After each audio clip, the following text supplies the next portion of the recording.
Witch, putting the K in magic. I'm Joanna DeVoe, and you're watching another episode of Every Which Way. This time featuring Samuel Varg, the magic edutainer. And the thing about Samuel, well, one thing about him is he's Swedish, and I'm definitely mispronouncing his name, so I will let him say it correctly for you. Samuel Varg.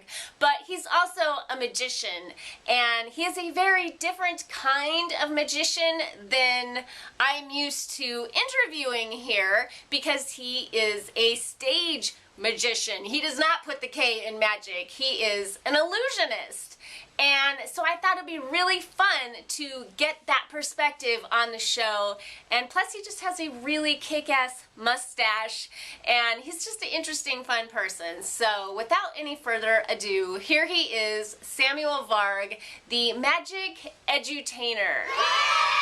Hi Samuel, welcome to Every Which Way. Thank you. I'm honored to be on this show. Yeah, thank you for having me on yours. That's how we got here. Go ahead, sip your coffee. Is that coffee? No, it's beer. I'm just starting a long weekend, so I'm having 3 days off, and just finished doing this week's karate, so I'm celebrating with a beer. Nice. Finishing karate, celebrating with a beer. See, this is why I wanted to talk to you. I was just telling you before we started the interview, I've never done this before, where I'm just... You were interviewing me, and I was like, this guy's so cool, and he's so interesting, but your entire website is in Swedish, and I don't speak Swedish, so I'm like, I know he does magic, I know he's an illusionist, I know he's got a really cool look and interesting things to say, but beyond that, I really don't know. So, this is going to... That was my impression of you as well, because I've done a lot of interviews before, but I actually find you through The Naked Pastor. Oh, okay, yeah, that was a fun interview. Yeah, I watched first about half of it, because I fell asleep during it. I usually watch things when I go to bed, because some kind of stimuli problem. I always have to have something around with me, otherwise I can't sleep. I started to watch that, so I fell asleep halfway through, and then watch the rest of it when I woke up. And, well, cool girl, we'll look into her. Sweet, cool. I'm glad you did. I'm glad you reached out. And you have the distinction of being the only person to drink a beer during one of these interviews. I'm a beer lover. I love it. Do you want to tell the other beer lovers what you're drinking specifically? Right now it's, I think it's Belgium, Starbrono.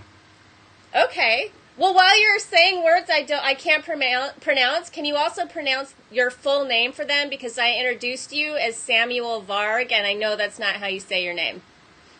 Well, that's how you would say it in English, because both my first and my last name do exist in the English language, but in Swedish it's Samuel Varg. But Samuel, of course, it's a first name that exists in both Swedish and in English. It's a Hebrew word, a Hebrew name. And Varg, you can actually, in older English, you can find that word and pronounce it Varg. And for those of you who watch this interview, if you've seen Lord of the Rings or read the books, you know that the orcs and goblins, they are riding on wolf-like creatures, that they are actually called Vargs. Okay, so Varg means wolf.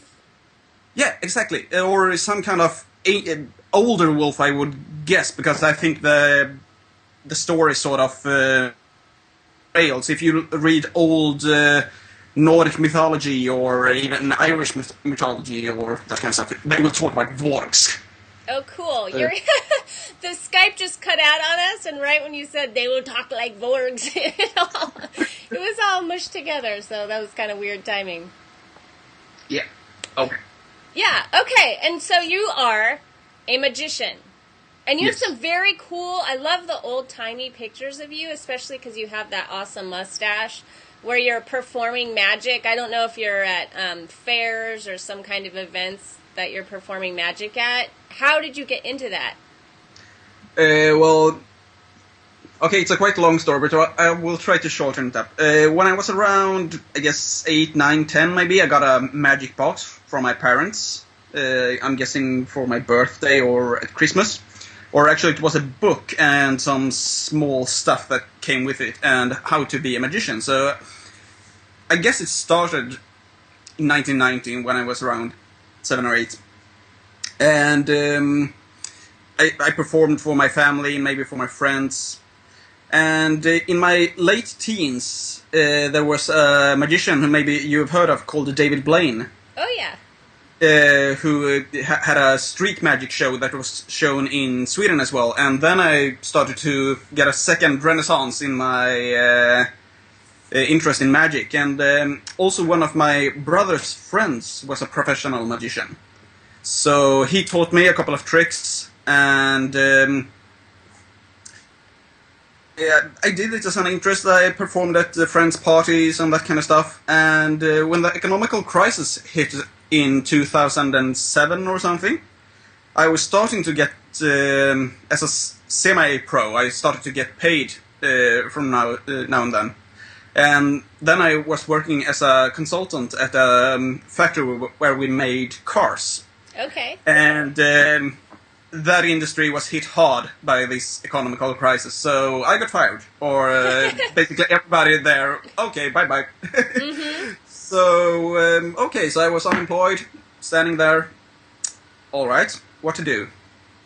Maybe I should do magic as a profession. So I started to put out commercials for myself on Facebook and Twitter or whatever social media I had back then, I don't remember actually. Called some companies and said, hey, I do magic, please hire me. And after a couple of years, I actually lived on it full time. Oh my goodness, I didn't know you were doing that. That's amazing. That's the dream. Yeah, really a dream come true. That's awesome. Yay, and your business is Magic Edutainer. So you're combining education and entertainment. What are you educating people on? Right now, I'm actually sort of employed by the state here in Sweden, the only magician actually in the country. And I educate, I would say, people that are in their late teens, just before they graduate from, do you call it high school? Yes. You're 17, 18, 19? Yeah. Okay, we call it gymnasium here in Sweden. Oh, weird, okay. Cool. And high school in Sweden is later on, after the gymnasium, so that's a little bit confusing sometimes. Yes. So I educate them in psychological manipulation and how you are being fooled by everything from commercial, to politics, and even in social situation. And a professional psychologist actually do these kind of shows. I actually just had one earlier this day. So we educate people from around the country actually. Wow, that is so fun. We have that in common. On my radio show, I try to throw that in there and I'm especially interested in marketing and what a powerful tool that is for manipulating people, and people just fall for it. I don't know what the commercials are like there for, like drugs, for example, pharmaceuticals, but they'll do this really heartwarming, commercial, and then at the end there's just like a list of 200 side effects, may cause death, and it's for a drug that will cure your ingrown toenail or something. It's always like the side effects are worse than the thing that they're selling to you. Yes, we don't have that kind of commercials, but I've noticed if I buy an American product, the warning list is like a manual, thick like this. Yeah. I bought my stereo, I started to look through, okay, what's the warnings about? Should not be used as a catapult stone. Oh, really? What is that? What is that? I don't know, I guess because my impression of America, if somebody gets hurt or in an accident or something, they will sue. They will, yes. Well, and I think they're lying in the commercials. They're manipulating you and telling you, like, oh, this thing is so fabulous, you have to use it. Never mind this fine print down at the bottom.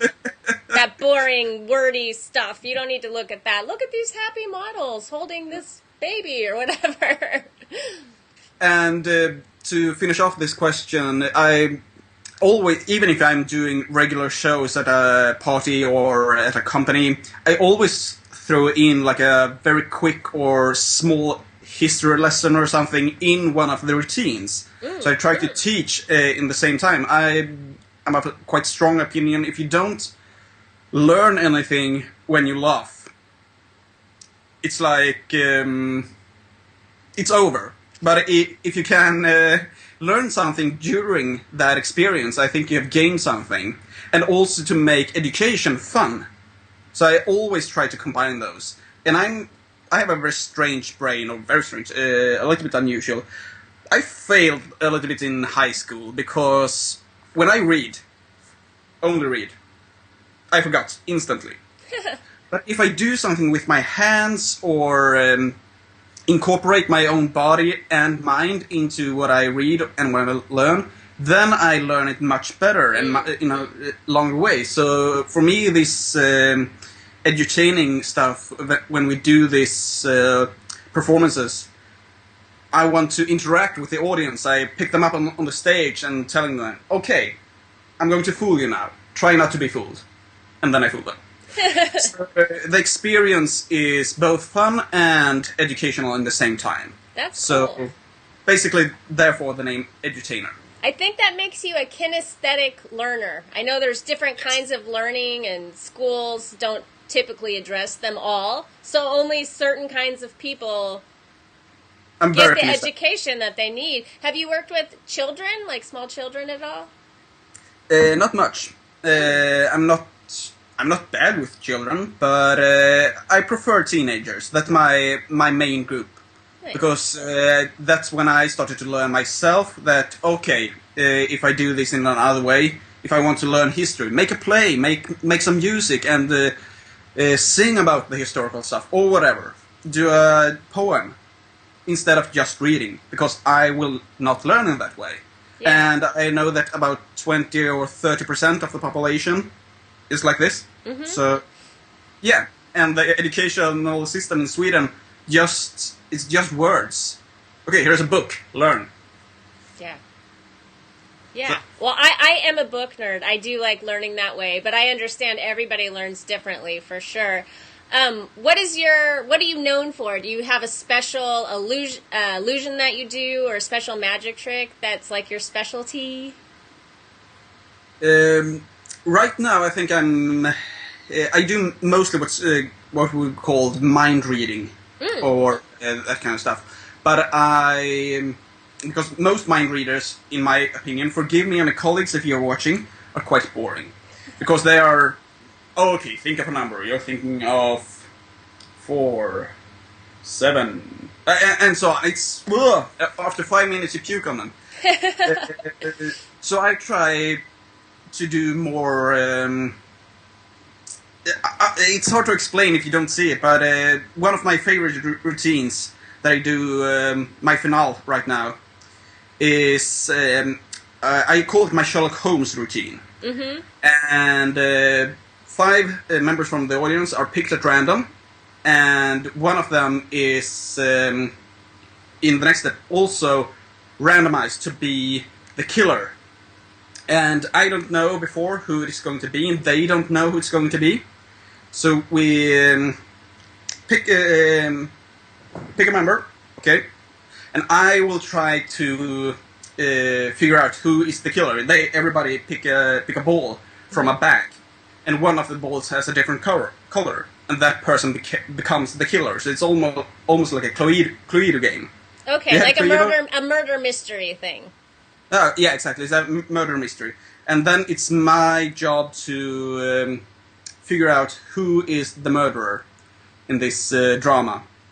And when I've pinned it down to only one person, everybody opens their hand and reveal, okay, it was you. You had the white ball, and the other one you didn't. And then that person goes down into the audience and pick up a box that another person has been holding the whole time. And not one of my assistants, not a stooge, not anything. And they open it up, and there is an old pistol, like a Jack Sparrow or something from the 18th century, an old pistol. And they pick up the gun, and their name, the murderer's name, the person from the audience, their name is etched into the metal of the gun. That's crazy. So, Yeah, it's quite crazy. and you're doing this using psychology. Mostly. A little bit of trickery and lies as well. Right, yeah. But there are no stooges, no plants. And you always get it right. 99% of the cases. 99. What do you do if you don't? How do you deal with that? Go back backstage and cry. No. You run! I actually never failed with the name on the gun, but before I actually added the gun, I only had, okay, who is the guilty one? And then we only had the 5 suspects. Then I failed 2 or 3 times out of 100, maybe. Wow. So basically, it's okay. I framed it down to 2 person, and I had it wrong the last time. Yeah, but so the you have a lot audience of courage to get in front of people and do that. Yeah, the first time it's quite scary. I bet.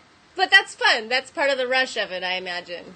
Exactly, and as I don't know who's going to be the killer, her, it could be he, it could be everybody. So it's fun for me because it's new, and I don't know whose name is going to end up on that gun. Right. So that's a little bit of my my most famous routine, I would say, right now. Do you know what synchronicity is? I know we have like a little bit of a language barrier, but you're pretty fluent in English. Do you know the word synchronicity? No, synchronous. I could probably, if I would analyze the word, but on a straight arm, no. Okay. Well, it's like when coincidence happens, let's say. It's just coincidence, but a lot of people read into that and call it a synchronicity. And I was just speaking to you earlier in the week, and for your show, and we were talking about, I call magic, the magic that I do, magic with the K, to differentiate myself from stage musicians, stage magicians, which is what you do.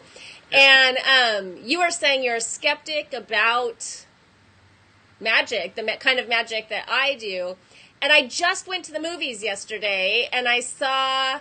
Magic in the Moonlight. Yes! And I couldn't stop thinking about you. I was like, this is so synchronistic. This is a totally weird, awesome coincidence, because I get to talk to him tomorrow. So did you see that movie?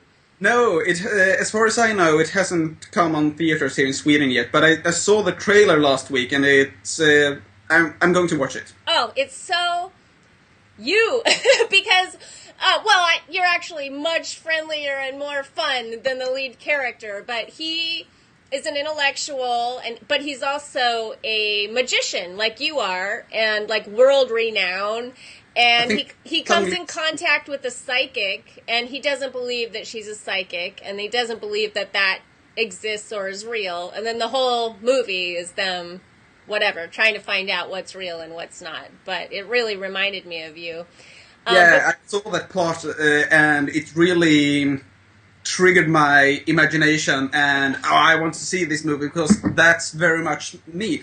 I'm not that skeptical who, when somebody says that I do magic or I believe in spirits or whatever, I'm not the one who says, nah, they don't exist, I don't believe you, or you're fraud or whatever. I'm quite agnostic to all supernatural claims. But I must say I have a belief in God, but I'm a little bit uncertain about miracles and that kind of stuff. I'm a very logical person, so my brain has some kind of problem to grasp supernatural stuff. It's so fascinating that you're a magician. I mean, this character is so similar, although he doesn't believe in God. He doesn't share that with you. But do you feel like being a magician and learning how to trick people and learning how to kind of watch and be aware of their psychology so that you can manipulate it in a way, do you think that that's made you more of a skeptic, or that you think a lot of people, let's say, that are on a psychic hotline, do you feel like they're using those tricks, or people that go on these talk shows as psychics, do you think they're using a lot of the same tricks that you use? Some of them are. That I can tell for sure, but I would say most of them don't. And in some cases, they have learned psychological tricks that they are not aware of that they are doing. Because they are so sneaky in a way. So it's more linguistic and very sort of... You can even fool yourself with them. Okay, yeah, I get that. Because it's so deceptive on a very basic psychological level. So I think there are those that are very honest and might even have genuine magical powers, and then I would say that there are those that think that they have, but they have picked up cues from others and have seen if I learn it. If I use this word or this sentence, people will respond in a certain way. For example, if you stand in front of, let's say, 200 people and say, "Oh, the spirits are telling me that somebody here has a broken relation with a parent and another has economical problems." So, yeah, that's like shooting fish in a barrel. Right, totally. You will, Yes. And then you say the spirits. But if you have 200 person, 20 of those or 100 of those will have economical problems. Half of them will also have a broken relation with one of the parents, and so on and so on. But yeah, I would say most of the people that are practicing witchcraft or magic and tarot, they are very honest, and sometimes maybe the line between what's supernatural and psychological, it's a little bit blurred. Absolutely. I 100% agree with that. I think there's more charlatans than authentic people practicing for money, in my opinion. That's just my opinion. I don't have any statistics to back that up. Could that be true? But I also think, people that come, let's say, for example, from very abusive backgrounds, they learn instinctively, in order to protect themselves, how to read body language, tone of voice, and they become very empathic to their environments because they have to survive. They have to know if they have abusive parents, for example, what mood they're in or what's going to come next. And so they become extremely good at that without even trying. It's just a natural instinct we have.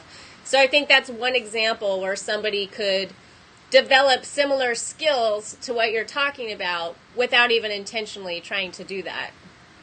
And there is a technique that is very hard to master called cold reading, which is basically a linguistic trick where you use sentences in a certain way so you can always manipulate whatever comes back to you.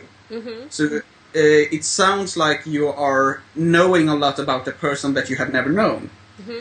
And I've studied this for many years and learned from the big masters that are... Yeah, they're very honest and say that, okay, this is just an illusion, I don't know anything about you, but through these techniques I actually can know stuff about you. And it's a combination of linguistics, psychology, and a little bit of body language, but not that much. And sometimes when I watch a medium or a psychic or a faith healer or whatever, I will recognize some of these techniques. And you can very easy, in most cases, see when they are aware that they are using the techniques or not. So in the States you have some, I will not name names right now because I don't want to sue. We can take that off camera later on. But we have, within the Christian community, there is a white-dressed faith healer. I will not name his name. White-dressed, very famous, who's an obvious charlatan. He uses hypnosis, suggestion, and all these kind of tricks to fool his audience and want to have a lot of money, of course. And you have 1 or 2 or 1,000 psychics that are frauds, but I think that most are honest. Cool. At least honest in that case, that they don't... They're not aware. Exactly. They're not trying to trick people. They're trying to help them. Yes, exactly. Very cool. Yeah, no, it's fun getting to talk to you. I'm wondering, like if I saw this interview, I would want to know more about you, but because I don't speak Swedish, I don't know where to go to find out more. All your interviews are in English, right? My interviews on my YouTube page are in English. And, okay, so I'll definitely link to that for sure. Is there somewhere else people can follow you that speak English? They can go to my Facebook page, and we can put the link down in the description box. I would say that half or maybe 1/3 of my posts are in English. Oh, cool. And you can, of course, nowadays use Google Translate, and that works very well from Swedish to English. I couldn't figure out how to do it on your website, but I will lead to your website because it's really cool looking, and you can tell you put a lot of effort into making it look. It looks magical. It looks like what you would expect. And then the pictures I was saying that were old-timey, those were on your Facebook page. That it looked like you were in the dirt, maybe at a fair or a carnival or something, and you were doing magic. They were black and white pictures. Could be. I don't know all my pictures, but my homepage is coming in English, but it costs a lot of money to have a good translation. Mm-hmm. But it's neat to look at. I'm going to link to it anyway, so I want people to see, and they can get to your other places there. They can find you on Twitter, or they can find you on Facebook pretty easily. You can see the little icons. So that's yeah. I also wanted to quickly ask you, we already talked about this on the interview we did for your show, and I'm going to share that with my people so they'll hear that whole conversation. But you are a progressive Christian. Yes. Yeah, so can you tell our people what that means? Well, probably if you would ask 100 progressive Christians, you would get 100 different answers. But basically, the thought process behind progressive Christianity or progressive spirituality is that we are the tools that God uses. I know that in USA it's quite big with millenarianism. I don't know if I pronounced it right. But have you ever heard of the Left Behind books? Mm-hmm, yeah. They are what we would call millenaristic, that they believe that Jesus will return and he will kill all the heathens and save. That's how I was raised. And as a progressive Christian, we would say that Jesus won't return and save the world in that way, because paradise comes through us. When I help the poor, when I heal the sick, and so on, then I bring forth the kingdom of God. It's nothing supernatural.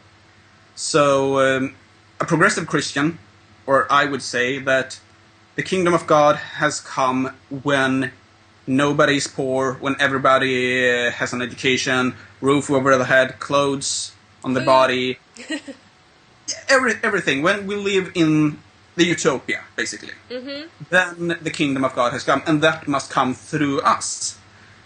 Because we touched on that. You froze. There you go. I have the problem when God sort of comes through the fabric of space and time and sort of manipulates the world we live in, what people would call miracles.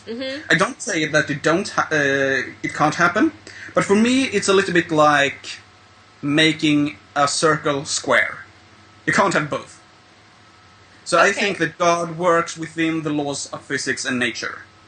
Wow, that's a totally new perspective than we've ever heard. You're the first beer drinker. You're the first person to have that perspective. You're the first person with a really awesome mustache. Okay, I have one more question for you, and this I ask of everybody. You have a very unusual career that you're able to pay your rent with, which is super awesome, so maybe it could be in the realm of that. But what is your one tip for creating the kick-ass life of your dreams? Living the dream, following your dream. I would say, sit back, write a small list. What do you want to do? Are there things that you want to experience? What do you want to be as an occupation? Where do you want to live? And so on. And try to reach that list. If you have a work that you're not happy with, quit. Happiness is far more important than money. I'm not rich. I don't become rich on what I do, but I can pay rent. I can buy a bunch of flowers to my wife. I can put food on the table, buy clothes, and make a trip now and then. I can't buy a big house. I can't travel abroad every year or every season. But I'm very happy in what I do. I'm the sort of boss of my own life. Yeah. And it's very rewarding. So do what you want to do. Do what makes you happy. Mm-hmm. Because studies have been showing that if you interview people when they are laying on the deathbed or have a few years left, their main regrets are that they didn't spend enough time with family and friends, that they were focusing too much on money or a career that they didn't want to pursue it, and so on. So do that before it's too late. Yeah. And if you're 40, 50, 60, it's not too late. You have many years left, probably. Yeah. So pursue those dreams. Do it now. Sweet. I love it. Yeah, there's different kinds of wealth. It's not all about dollar signs or having mansions. It's about being with the people you love and having a career that lights you up and makes you happy. Exactly. But if you have a job that makes you happy, fabulous. Sure. And to add, work a little bit with other people, even if you have a full-time profession.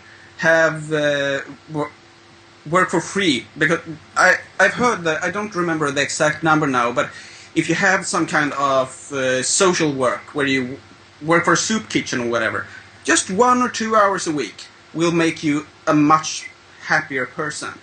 Donate a few bucks to people that don't have. Those things will make you happy, even if you don't earn like this. You will get inner peace and a much happier life. So, yeah. Thank you so much. Thank you for talking to me today, and your wisdom, your entertainment, your magic edutainment. I love it. Thank you, Samuel. It's you, Joanna. Yay. Okay. Much love. Peace. Bye.